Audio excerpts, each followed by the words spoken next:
اور جس کو رسول پاک سے الفت ہی نہ ہو، جس کو رسول پاک سے الفت ہی نہ ہو، جنت سے اس کا نام سسپینڈ ہو گیا۔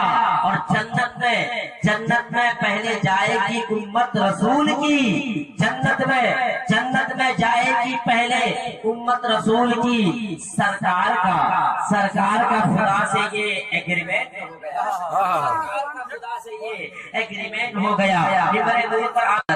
طارق انور صاحب قبلہ تشریف رکھتے ہیں، وہیں پر ایک اور پڑھی لکھی شخصیت خطیب دشاق علامہ کبیر احمد صاحب قبلہ بیٹھے ہوئے ہیں، یہ ہوئے ہیں۔ میں چاہتا ہوں ایک بار مکمل بیداری کے ساتھ پیش کی، اپنے دونوں ہاتھوں کو اٹھائے اور کہہ دے یا رسول اللہ۔ آپ لوگ کچھ لوگ ہاتھ اٹھا رہے، کچھ لوگ نہیں۔ بروز حشر شفاعت کریں گے چن چن کر، ہر ایک غلام کا چہرہ حضور جانتے ہیں۔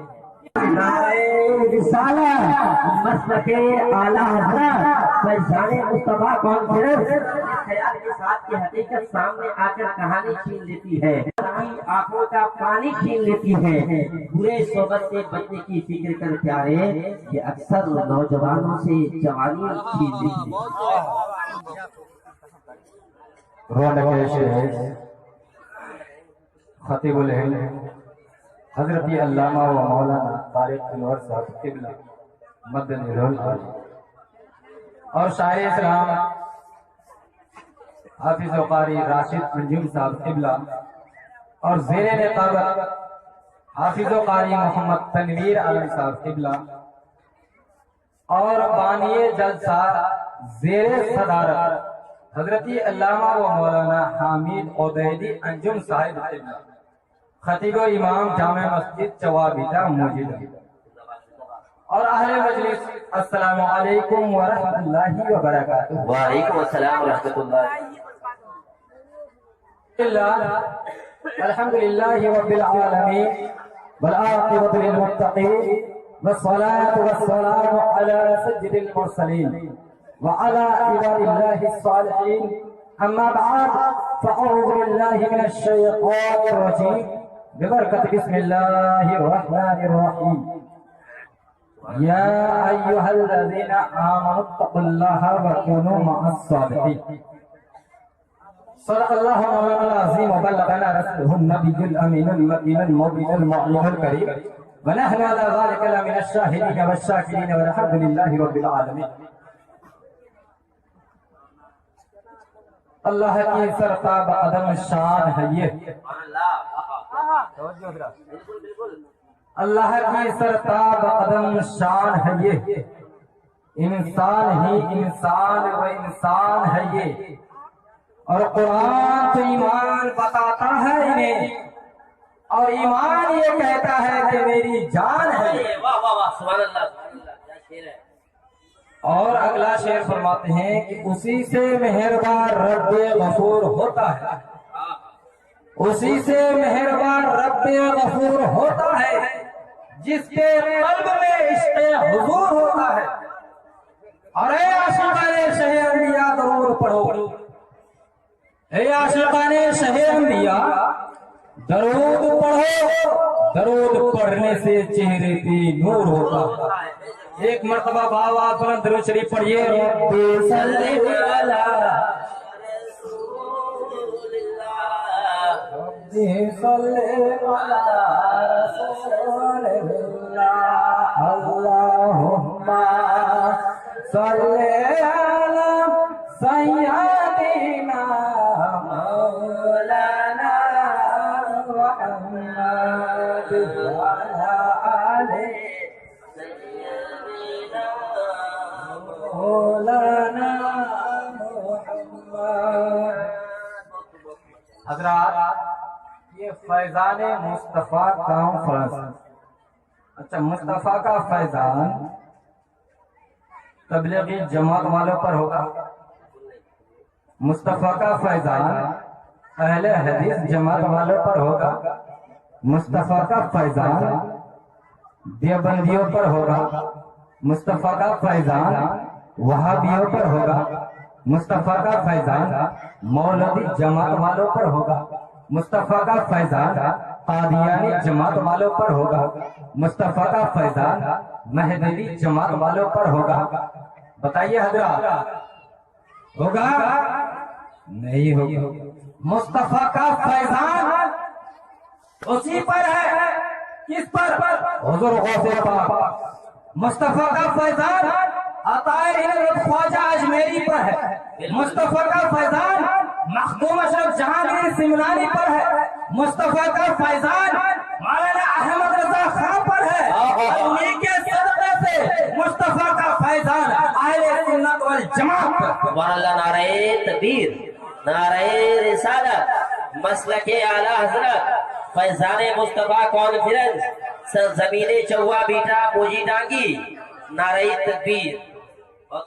حضرات، کچھ لوگ ہوتے ہیں کہ اولیاء اللہ کو نہیں مانتے اور نبی پر کیچڑ اٹھاتے ہیں، کہتے ہیں کہ علم غیب نہیں، انگلیاں اٹھاتے ہیں، کوئی لکھتے ہیں تقویت ایمان میرے پاس موجود ہے، بے شک بے شک، واہ، لکھتا ہے کہ نبی کو تو پیٹ پیچھے کا بھی علم نہیں ہے۔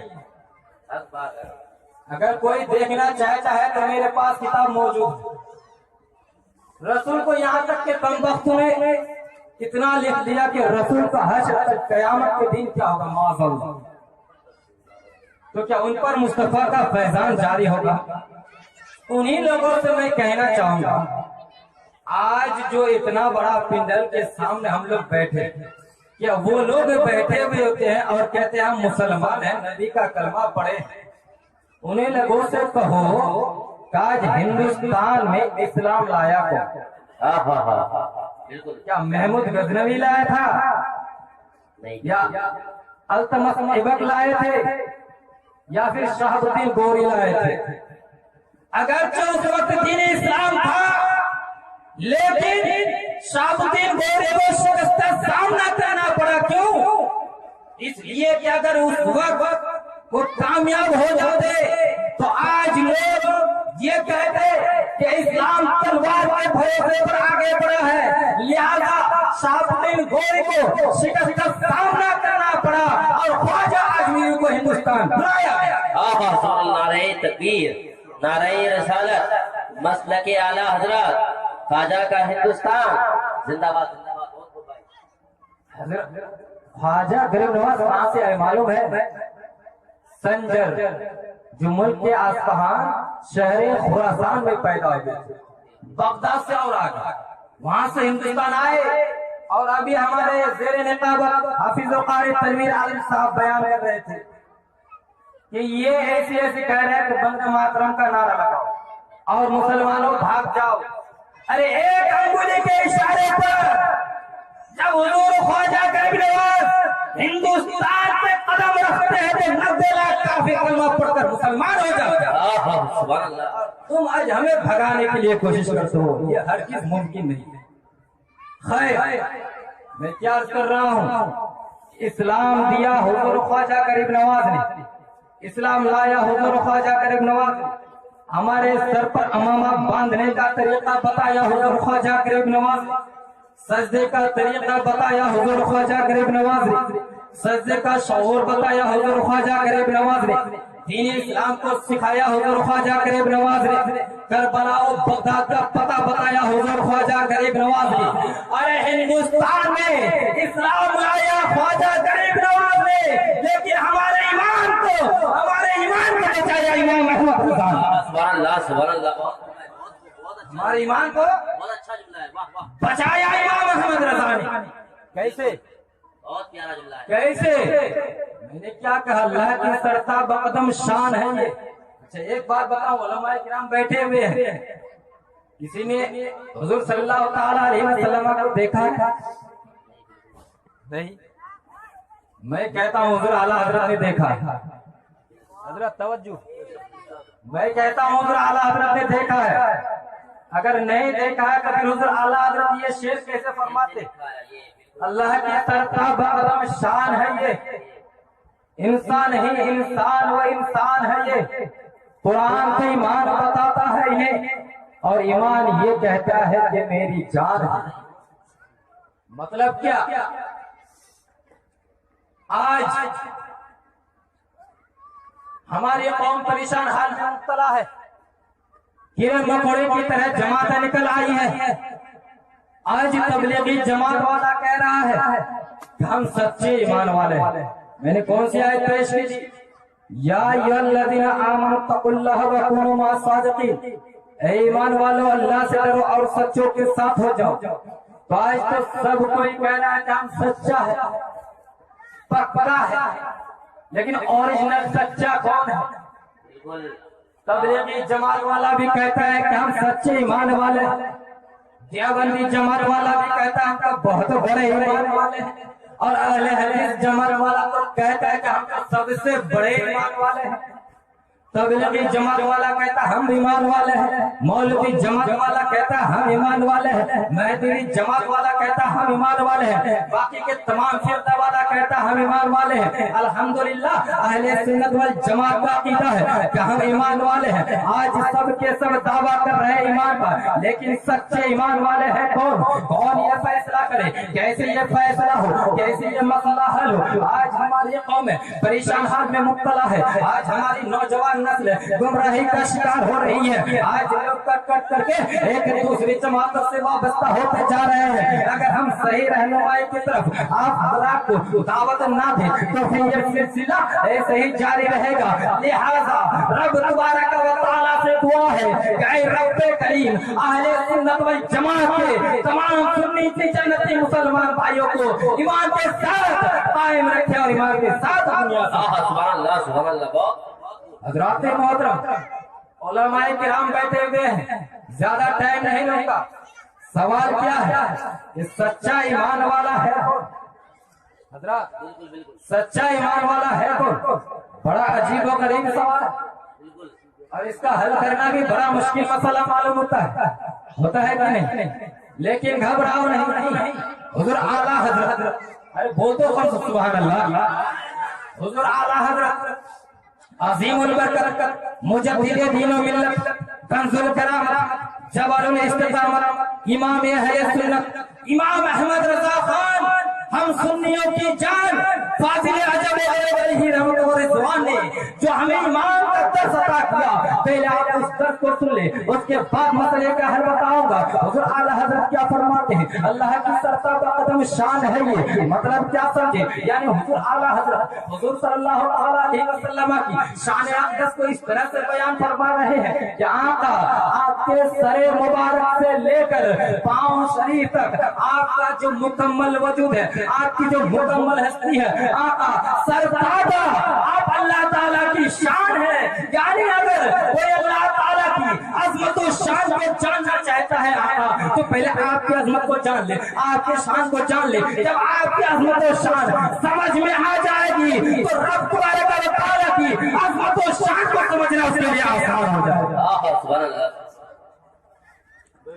کیوں کہ آپ پروردگار عالم کی بارگاہ سے برہان بن کر کے آئے ہیں، دلیل بن کر کے آئے ہیں۔ کیوں کہ پروردگار عالم نے آپ کو اپنی ذات و صفات کا، اپنے جمال کا آئینہ بنا کر دنیا میں مبعوث فرمایا ہے۔ اللہ کی سرتاب قدم شان ہے یہ، انسان ہی وہ انسان ہے یہ۔ قرآن تو ایمان بتاتا ہے انہیں، اور ایمان یہ کہتا ہے کہ میری جان ہے یہ۔ مطلب کیا سمجھے حضرات محترم؟ حضور اعلیٰ حضرت کیا فرماتے ہیں؟ اللہ کی سرتاب قدم شان ہے یہ، مطلب یہ ہے کہ رسول انسان ہے۔ اہل سنت والجماعت کا عقیدہ حضور اعلیٰ حضرت نے ہم کو یہی تعلیم دی کہ رسول انسان ہے۔ اب جو رسول کو انسان نہ کہے وہ بھی دین سے خارج، جو رسول کو انسان نہ کہے وہ بھی دین سے خارج، اور جو رسول کو اپنا جیسا انسان کہے وہ بھی دین سے خارج۔ جو رسول کو اپنا جیسا انسان کہے وہ بھی دین سے خارج۔ رسول انسان ہے، اس میں کوئی دو رائے نہیں، کوئی اختلاف نہیں، کسی عالم کا، کسی مفتی کا، کسی محدث کا، تمام مفسرین، محدثین، مجتہدین، اجماع امت کا یہ متفقہ فیصلہ ہے کہ بے شک ہمارے آقا اللہ کے نبی اور انسان۔ بے شک لیکن اہل سنت والجماعت کا عقیدہ کیا ہے؟ مسلک اعلیٰ حضرت کا نعرہ بہت لگاتے ہیں، لیکن مسلک اعلیٰ حضرت سے جتنی محبت ہونی چاہیے وہ نہیں ہے۔ آج میں یہ تقریر کرنے والا نہیں تھا، لیکن کیوں کر رہا؟ میں بنگال کا ہوں، ہمارے طرف جاؤ تو ٹی ٹی ایس ملے گا۔ ٹی ٹی ایس کا مطلب سمجھتے ہیں، یعنی ٹناٹن سننی۔ ہم ٹناٹن سننے والے، ادھر ادھر پاؤں رکھنے والے نہیں۔ اچھا ایک بات بتا دوں، اگر ایک انسان دو ناؤں میں پیر رکھے گا تو ناؤ پھٹے گا کہ انسان پھٹے گا؟ ہاں؟ انسان پھٹے گا نا۔ تو ادھر کا ماحول میرا 3 سال ہو گیا، یہی دیکھتا ہوں کہ سب کا ایک ہی رشتہ ہے، سنی بریلی دیوبندی وہابی قادیانی اہل حدیث، کچھ پتہ ہی نہیں چلتا ہے کہ کون ہے خبیث۔ غلط کہہ رہا ہوں؟ خیر، اہل سنت والجماعت کا عقیدہ کیا ہے؟ سنو حضور اعلیٰ حضرت کی زبان۔ حضور اعلیٰ حضرت کیا فرماتے ہیں؟ انسان یعنی ان جیسا، انسان یعنی ان جیسا۔ سبحان اللہ، کیسا پیارا عقیدہ ہم کو سکھلائے حضور اعلیٰ حضرت نے۔ قربان جائے آپ کی عظمت پر ہم، قربان جائے آپ کے مطلب پر ہم، قربان جائے آپ کی اپنی شخصیت پر ہم۔ کیا اگر حضور اعلیٰ حضرت خدا نہ خواستہ ہندوستان میں پیدا نہ ہوتے اور ہندوستان کے شہر بریلی میں آپ تشریف فرما نہ ہوتے اور قلم کے نوٹ سے ہدایات پیغامات جاری نہ فرماتے تو آج ہم سب کے سب وہابیت میں شکار ہو گئے ہوتے۔ حضور اعلیٰ حضرت نے ہمارے ایمان کو بچایا، حضور اعلیٰ حضرت نے ہمارے عقیدے کی حفاظت کی، حضور اعلیٰ حضرت نے ہمارے ایمان کو تباہ ہونے سے بچایا۔ سبحان اللہ، اللہ کے سرکار کا قدم شان ہے یہ، انسان نہیں، انسان تو انسان ہے یہ۔ مطلب کیا سمجھے؟ اچھا حضرات، ہر زبان ہر لینگویج کا ایک قاعدہ قانون ہے، گرامر ہے، اصول ہے، ضابطہ۔ جو چیز سامنے موجود ہو جب اس کی طرف اشارہ ہو تو یہ کہا جاتا ہے، اور جو چیز نظروں سے غائب ہو، اوجھل ہو، دور ہو تو اس کے لیے وہ بولا جاتا ہے۔ تو حضور اعلیٰ حضرت نے یہ کیسے کہہ دیا؟ سمجھ میں نہیں آئے تو اور اچھی طرح سے آپ حضرات کو سمجھاؤ۔ جیسا کہ ابھی ہمارے سامنے شاعر اسلام راشد انجم صاحب بیٹھے ہوئے، وہ نعت پڑھ رہے تھے بہترین آواز سے، آواز بیٹھ رہی ہے اٹھ رہی ہے، بہترین آواز سے نعت پڑھ رہے تھے۔ آنے والے شخص نے آیا، آ کر کہنے لگا مولانا کبیر عالم صاحب ذرا یہ تو بتاؤ جو نعت پڑھ رہے تھے وہ ہے؟ اور اتفاق سے وہ نعت پڑھ کے چلے گئے، اور وہ پوچھ رہے وہ ہے؟ میں کیا کہوں گا؟ میں ہی نہیں بلکہ اسٹیج میں جتنے علماء کرام ہیں سب یہی کہیں گے وہ چلے گئے۔ تو حضور اعلیٰ حضرت تو یہ فرما رہے تھے، یہ کہنے کا مطلب کیا ہوا؟ کیا جلوہ رسول کا دیکھ رہے تھے؟ کیا جلوہ رسول کا دیکھ رہے تھے؟ تو سنو سنی جنتی مسلمان بھائیوں، مسلک اعلیٰ حضرت کے دیوانوں، مسلک حنفی پر چلنے والوں، غریب نواز کے فدائیوں، چمنستان رضوی کے محبت میں پھولو، مرکزی اہل سنت فاضل بریلوی کے متوالوں، ایک مرتبہ باواز بلند آقا کی بارگاہ میں درود شریف کا نذرانہ پیش کرو۔ اللہم مولانا محمد بارک وسلم صلی اللہ علیہ وسلم۔ سب سے پہلی بات یہ زیر نقابت عرض کر رہے تھے کہ حضور اعلیٰ حضرت کا فتویٰ، ایک شعر میں اسی بات آئی تھی، حضور اعلیٰ حضرت کا فتویٰ بے مثال تھا۔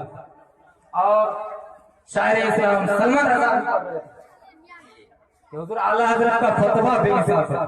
تو پہلے میں آپ حضرات کو حضور اعلیٰ حضرت کی تقویٰ اور طہارت کا معیار بتا دوں کہ حضور اعلیٰ حضرت کی تقویٰ اور طہارت کا معیار کتنا بلند و بالا ہے۔ حضور اعلیٰ حضرت کی تقویٰ و طہارت کا معیار بے مثال، حضور اعلیٰ حضرت کا فتویٰ بے مثال۔ اب سنو ایک فتویٰ بتا دو۔ حضور اعلیٰ حضرت نے جب اشرف علی تھانوی پر کفر کا فتویٰ صادر فرمایا، نہ تو صرف آپ فرمائے بلکہ حرمین شریفین کے تقریباً 200 سے زائد علماء کرام نے اشرف علی تھانوی کو کافر کہا۔ من جملہ فتووں کا فتویٰ یہ بھی تھا، من شک فی کفرہ و عذابہ فقد کفر۔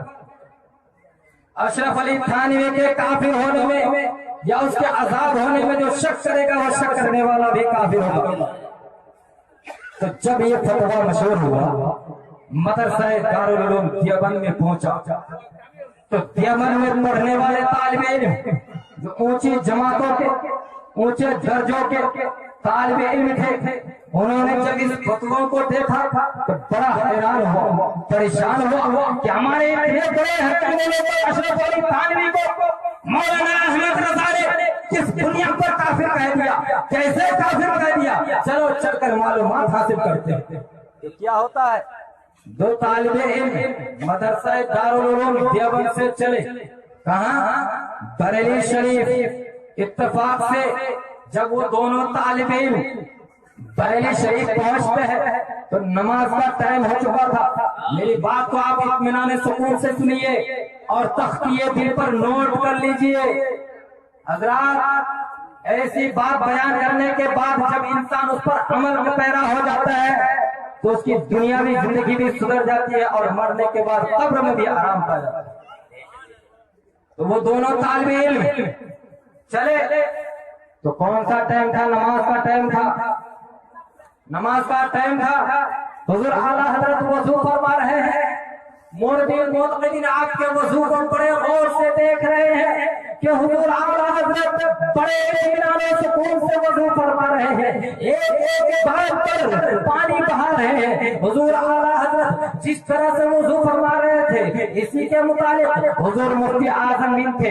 حضرات محترم، حضور مفتی اعظم ہند کا بھی یہی طریقہ تھا کہ حضور مفتی اعظم ہند جب وضو فرماتے تھے تو موردین معتقدین آپ کے وضو کو بڑے غور سے دیکھتے تھے۔ خیر، میں کیا عرض کر رہا تھا کہ حضور اعلیٰ حضرت وضو فرما رہے تھے اور موردین معتقدین اور وہ دونوں طالب علم جو آئے ہوئے تھے سب لوگ حضور اعلیٰ حضرت کے وضو کو دیکھ رہے تھے۔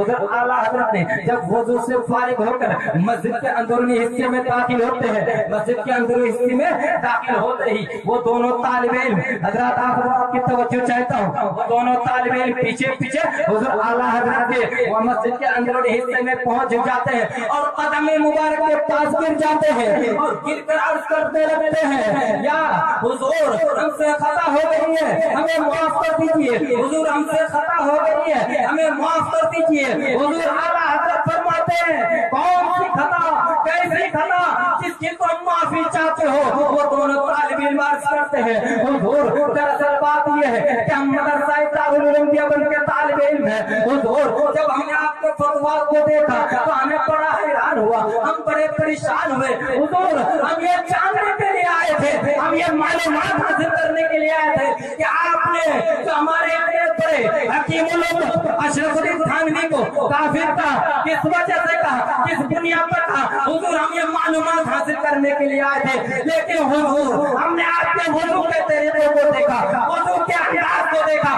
تو ہمارے دل نے گواہی دی کہ جو عالم دین وضو کرنے میں اتنی احتیاط کرتا ہو تو کسی پر کفر کا فتویٰ صادر کرنے میں کتنی احتیاط کرتا ہو۔ نعرہ تکبیر، نعرہ رسالت، مسلک اعلیٰ حضرت فیضان حضور تاج الشریعہ، فیضان اعلیٰ حضرت علامہ کبیر عالم صاحب قبلہ، فیضان مصطفیٰ کانفرنس، نعرہ تکبیر۔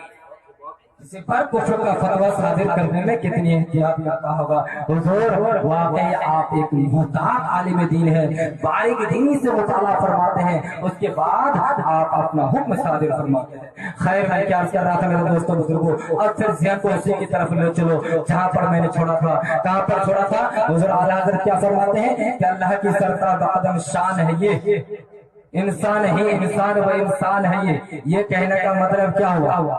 جبکہ ہمارے آقا و مولا اپنے قبر انور میں تشریف فرما ہے، اپنے قبر انور میں زندہ ہے، اہل سنت والجماعت کا عقیدہ ہے، اور حضور اعلیٰ حضرت فرماتے ہیں تو زندہ ہے واللہ، تو زندہ ہے واللہ، میرے چشم عالم سے چھپ جانے والے۔ تو حضور اعلیٰ حضرت کیا فرما رہے ہیں؟ یہ فرما رہے ہیں، اور جبکہ حضور اعلیٰ حضرت تقریباً 1300 سال کے بعد دنیا میں تشریف لائے۔ کیا حضرت؟ حضور صلی اللہ تعالیٰ علیہ وسلم کے پردہ فرمانے کے 1300 سال کے بعد حضور اعلیٰ حضرت دنیا میں تشریف لائے، تو پھر حضور اعلیٰ حضرت نے یہ کیسے فرما دیا کہ اللہ کی سرتا بقدم شان ہے یہ؟ تو سنو سنی جنتی مسلمان بھائیو، یہ آپ بناوٹی مت سمجھیے، بلکہ کسی بھی علماء سے پوچھ لیجئے، میں جو کہہ رہا ہوں دعوے کے ساتھ کہہ رہا ہوں، اور اگلی بار اس سے آگے بات آئے گی اس کتاب کا نام کیا ہے وہ بھی بتاؤں گا، جس سے دیوبندیوں کا چھکا چھڑ گیا تھا حضرات۔ تو حضور اعلیٰ حضرت کو تقریباً 1300 سال کے بعد دنیا میں تشریف لائے، پھر یہ کیسے فرما دیا؟ تو سنو، حضور اعلیٰ حضرت جب حج کرنے کے حاجی لوگ یہاں بیٹھے اور انہی لوگوں کو دیکھتے ہوئے میں نے اس تقریر کو کرنا شروع کیا، بیان کرنا شروع کیا، کیونکہ حاجی لوگ دیکھ کے آ گئے۔ اور ہم بھی دعا کرتے ہیں کہ اپنے پیارے حبیب کے صدقے سے پیارے حبیب کے روزے انور ہم سب کو نصیب ہو جائے، اور بول دیجیے آمین۔ خیر، حضور اعلیٰ حضرت جب حج کرنے کے لیے گئے تو وہاں ایک نجدی عالم سے آپ کا مناظرہ ہوا۔ حضرت توجہ چاہتا ہوں، وہاں ایک نجدی عالم سے آپ کا مناظرہ ہوا، کس پر؟ علم غیب مصطفیٰ کے عنوان پر۔ وہ نجدی عالم یہ کہتا تھا کہ رسول کو تو علم غیب نہیں ہے، وہ نجدی عالم یہ کہتا تھا کہ رسول کو علم غیب نہیں ہے۔ اور آج بھی جتنے نجدی وہابی دیوبندی اہل حدیث مولوی مہدوی چکراوی قادیانی ہے، ان سب کا یہی عقیدہ ہے کہ رسول کو تو پیٹھ پیچھے کا بھی علم نہیں ہے، رسول کا حج جانے والا ہے، کل قیامت کا دن معلوم نہیں۔ معاذ اللہ، کتنے تیز گستاخ ہیں لوگ، اتنی گستاخیاں، اتنی گھنونے ہیں کہ جب اتنے گھنونے ہیں کہ ان کا نام لینا عوام الناس کے سامنے ضروری ہے، تاکہ ہماری قوم ان بدعقیدہ جماعتوں سے اپنے آپ کو دور رکھے، تاکہ تمہارا ایمان محفوظ رہے، تمہارے ایمان کی کھیتی محفوظ رہے، عمل کی کھیتی محفوظ رہے، تاکہ تمہارا عقیدہ محفوظ رہے۔ حضرات، تو اس نجدی عالم نے حضور اعلیٰ حضرت سے مناظرہ کیا، کہاں؟ مکہ شریف میں۔ جب سامنے ایسی بات آ گئی تو حضور اعلیٰ حضرت نے یقیناً مصطفیٰ جان رحمت کے سہارے اس نجدی عالم کو منہ توڑ جواب، تحریری مناظرہ تھا، لکھنے والا بولنے والا نہیں، تحریری مناظرہ تھا۔ اور اس وقت حضور اعلیٰ حضرت کو 105 ڈگری بخار تھا، 105 ڈگری بخار تھا۔ اس حالت میں آپ صحن کعبہ میں بیٹھ کر عربی زبان میں، عربی لینگویج میں، کیوں کہ وہ نجدی عالم عربی زبان ہی جانتا تھا، اردو ہندی فارسی نہیں جانتا تھا، اسی لیے حضور اعلیٰ حضرت نے اس کو سمجھانے کے لیے عربی زبان میں جواب تحریر فرمایا۔ اور آپ نے جو جواب لکھا تو 500 صفحات پر جواب لکھا، اور اس کتاب کا نام رکھا الدولة المکیہ۔ اب سمجھ میں آ گئے ہوں گے، آپ نے جو جواب لکھا 500 صفحات پر لکھا، اور اس کتاب کا نام رکھا الدولة المکیہ۔ جب وہ کتاب پیش ہوا تو عرب کے بڑے بڑے علماء و فضلاء آپ کی دی ہوئی دلیلوں کو دیکھ کر حیران و پریشان رہ گئے کہ ہم نے بھی کتابیں پڑھی ہے، مگر یہ عبارت جو مولانا احمد رضا نے حوالے میں پیش کی ہے، آج تک ہماری نظروں سے یہ عبارت اوجھل تھی، یا ہم نے نہیں دیکھا تھا یا نہیں سمجھا تھا، لیکن مولانا احمد رضا نے ہمیں سمجھا دیا کہ اللہ تعالیٰ نے رسول کو علم غیب ہی نہیں بلکہ علم غیب کے خزانے عطا فرما دیے۔ ارے علم غیب کے خزانے نہیں بلکہ اللہ تبارک و تعالیٰ نے اپنے حبیب کو عالم مکانہ یکون رسول بنا کر، عالم مکانہ یکون رسول بنا کر۔ جب یہ کتاب آپ لکھ رہے، کتاب لکھنے کے لیے کوئی کتاب ہونا ضروری ہے، کتابوں کا مطالعہ ہونا پڑتا ہے، کتابوں کا ریفرنس ہوتا ہے، لیکن حضور اعلیٰ حضرت جب الدولة المکیہ لکھ رہے تھے تو اس وقت آپ کے پاس کوئی کتاب موجود نہیں تھی، کوئی لائبریری آپ کے پاس موجود نہیں تھی، تو پھر اتنی بڑی کتاب آپ نے کیسے لکھ دی؟ تو سنو، حضور اعلیٰ حضرت کی نظر در کعبہ پر پڑی، اور در کعبہ میں حضور اعلیٰ حضرت نے حضور غوث پاک کو دیکھا۔ حضور غوث پاک کی ایسے نظریں گرم رہی حضور اعلیٰ حضرت پر کہ حضور غوث پاک فرماتے ہیں اے احمد رضا یہ حوالہ پیش کر، اے احمد رضا یہ دلیل پیش کر، اے احمد رضا اس کتاب کا حوالہ پیش کر۔ یعنی حضور غوث پاک فرماتے رہے، مولانا احمد رضا لکھتے گئے، لکھتے لکھتے آپ نے 500 صفحات پر سینکڑوں دلیلیں لکھ کر اور اپنے بڑے بڑے عالموں کے چار کھٹے کر دیے اور ان کے ایوانوں میں زلزلہ آ گیا۔ جب آپ کی اس کتاب کا شہرہ ہوا تو شریف مکہ تک یہ بات جا کر جو مکہ کا خادم خاص تھا، جب اس تک یہ بات پہنچی تو شریف مکہ نے کہا وہ کون عالم دین ہے جو ہندوستان سے آئے ہیں جس کا نام احمد رضا ہے، ذرا میں بھی تو ان کی زیارت کر لوں، ذرا میں بھی تو ان کو دیکھ لوں۔ کیوں؟ انہوں نے جو کتاب لکھی ہے بہت ہی بہترین کتاب لکھی ہے، لاجواب کتاب لکھی ہے۔ اس کتاب کے لکھنے کی وجہ سے میرا دل باغ باغ ہو گیا کہ اللہ تبارک و تعالیٰ نے رسول کو علم غیب کے خزانے ہی نہیں بلکہ عالم میں کانا یکون رسول بنا کر دنیا میں بھیجا ہے۔ پھر اس خادم خاص نے حضرات محترم فرمایا کہ جاؤ مولانا احمد رضا کو میری بارگاہ میں بلا کر کے لاؤ۔ حضرات محترم قربان جاؤ، مولانا احمد رضا کو مہمان کی حیثیت سے خادم نے بلایا، بلا کر کے عرض کیا، اچھی طرح سے پیشانی کا بوسہ لیا اور اچھی طرح سے مہمان نوازی کی، کھانا کھلایا۔ کھلانے کے بعد عرض کرتے ہیں اے امام و عشق و محبت، اے میرے آقا آپ نے جو کتاب لکھی ہے، آپ کے اس کتاب کے لکھنے کی وجہ سے میں بہت خوش ہوا ہوں، میرا دل باغ باغ ہو گیا ہے، لیکن اے احمد رضا اس کتاب کے لکھنے کی وجہ سے، اس کتاب کے لکھنے کی عوض میں کیا آپ کے نام میں پیش کروں؟ آقا فرمایا آپ کی کیا تمنا ہے؟ آقا فرمایا آپ کی کیا خواہش ہے؟ تو امام احمد رضا کیا عرض کرتے ہیں،